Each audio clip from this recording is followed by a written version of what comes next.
I want you to be able to concentrate and listen to me, and that means if you have to leash her, do so.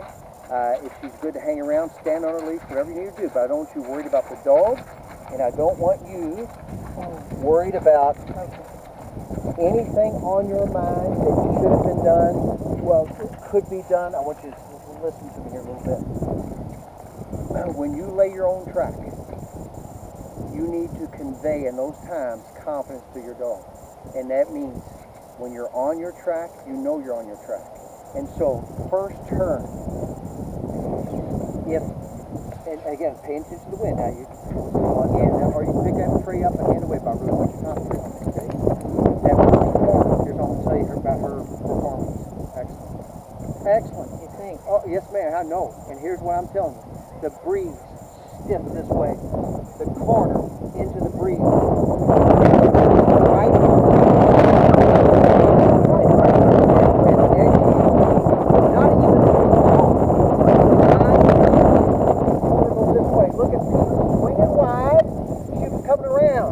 Mama stops her, backs up. She said, well, I guess you don't really want me to follow this corner.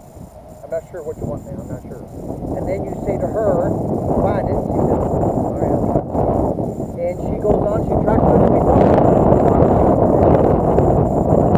The better Becky gets in, the better you're going to know your dog when she's tracking, when she's not. How are the conditions affecting this here? So, yes. I had the same thing happen with my and I backed up, and she went a little too far afield.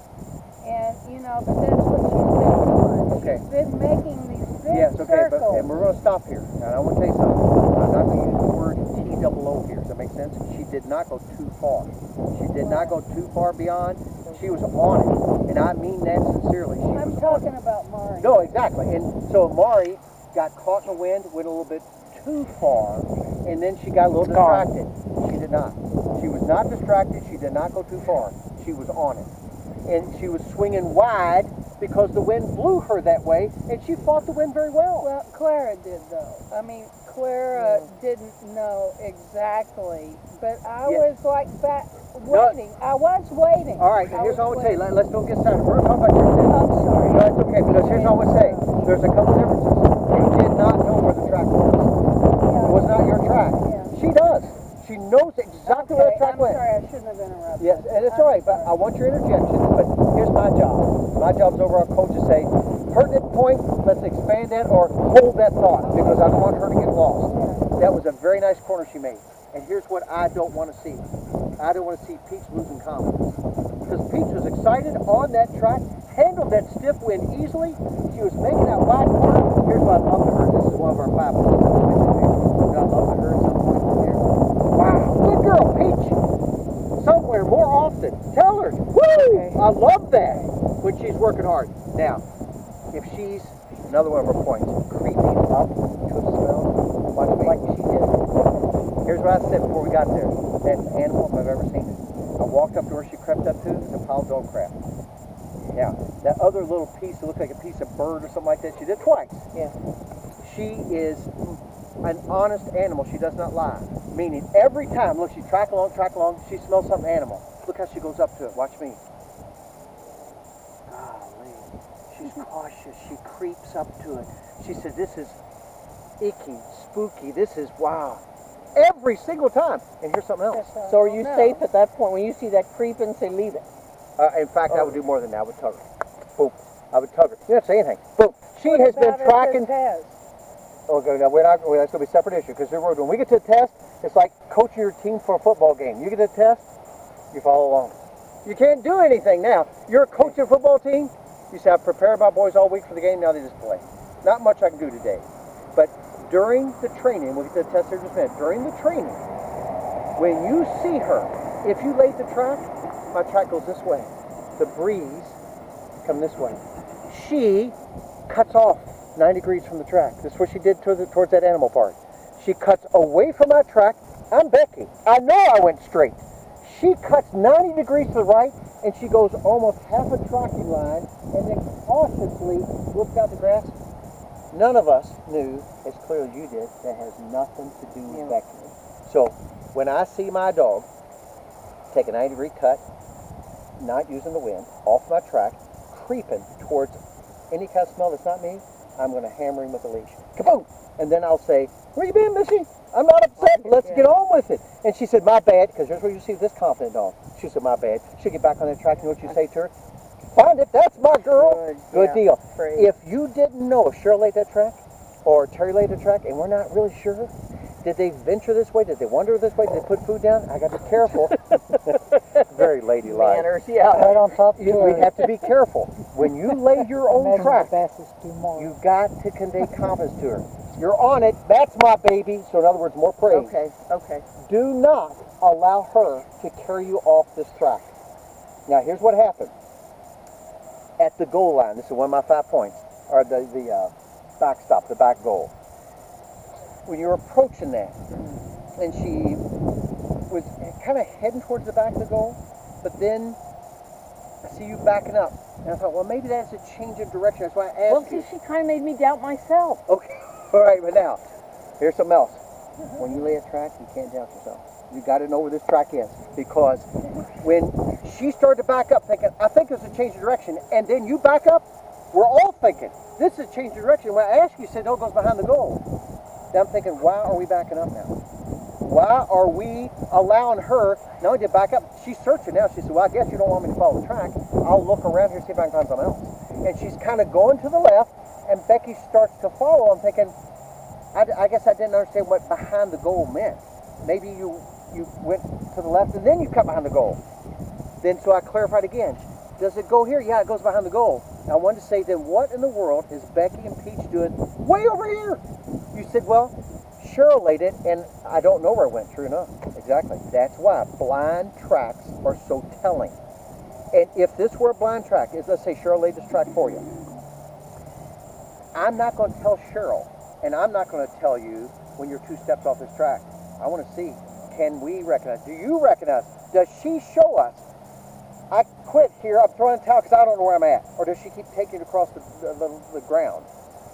When you've laid the track, we know as I take a turn, as I go straight and she gets off, Missy, I told you, don't you leave your track. And that also means if I'm on it and she comes to me and backs up, I'm not going to back up until I'm telling her there's a change here somewhere.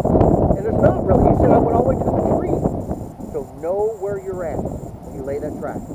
Don't make the tracks too complicated. If you say, like Clara, I get lost when I do 4 or 5 turns, then do 2 or 3. But you cannot get lost. And broad directions help. Or I'll say this. I laid the track for Navy, and you're going to hear me talk about how I decide where I'm going to turn, where I'm going to lay the track. You get to hear me do that. I did not use one single marking post. It was a feel for the ground I had. Okay, I got this ground. I want to put in 3 turns. I'm going to kind of head here, use this as a border, and by the time I get there, I got to turn somewhere that naturally is right, because that's where the field is. I'll make sure I cut left before I get to the second goal-ish. So in other words, I have broad corridors where I know the track's at, where I can't get lost. There's no way the dog can say, I think it went left here, man. Well, that puts me across the road. I know I didn't do that. Exactly. Now, here's what I would tell you. The creeping towards the animal stuff, be more aware. Know where your track's at. Do not allow her to change your confidence. If it goes straight, don't back up. And if you notice the wind and she's at a corner, pay close attention, because Becky laid the track. I know I'm coming close to the corner. First thing goes through my mind, how's the wind playing in this? Wow, stiff from left to right. My dog must be right of that corner then. So if she's sweeping, it makes sense to me. Because the wind has blown her off, she's sweeping back into that second leg and making her way up. Now, if that wind goes from left to right, and I'm at a corner, and in my corner, let's say the wind with this left-hand corner, let's say the wind is not left to right, let's say the wind is right to left. Now, what that means, imagine the corner's this way, to the left. The wind comes this way. That means there's nothing on this outside. So if she's sweeping wide, she's not tracking. But here's something else can happen. This corner, went stiff this way. She's left of the first leg, we'll call it. She's left of it. She's going to run into the second lane. So you know what you're going to see?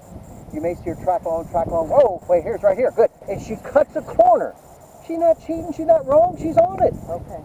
But so she's cutting corners on me. right, and so you pay attention to the wind. Now, if she cuts a corner and the wind's not working that way, something else going on. Okay. That's why you More must. mindful of the wind. Yes. Okay. And conditions in general. But here's something else I want to tell you. Her attitude could not be better. You're right. Her enthusiasm. Actually, I think without you interjecting a loss of confidence, she has confidence tracking. She does a really wonderful job. I want to tell you to trust your dog. But at the same time, I'm going to bring up one more point. The point that Terry and I brought up to Clara. Cheryl can give you a personal testament to that. If you're on this track, and so we trust our dog, okay, we're on this track, and you can see, you had a highway of people. There's 3 or 4 people on this track. So it is more than your single track here. You can see it in the dew, in the frost, in the crushed over greenery, in the dusting of snow. All right, so now, I see this track. I see it. Corner right, makes sense, because it's road or brush here, open field here. I know what the track looks like. I've been on it for a while. I know what they look like laying this track. I see it cut this way. And your peach wants to veer to the left, whatever reason. Don't trust your dog. Don't follow her. Do not leave that track. You hold until she says, well, I guess that's what she does. You want something else, and she comes back and puts her nose again on the track. Find it. And you follow it.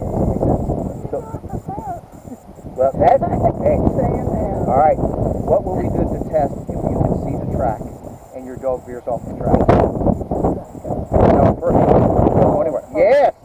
That's exactly what I'm telling her on the track. Stop. Let the dog work back the track, because you know what I'm saying? I see the track. And see, that's why it's Wilmington. Because I came down a grade. It was steeper than this, of that 8-inch alfalfa. Oh, and you were worried about your balance. And I was worried about. You had to, though. You had to. There were the 2 flags.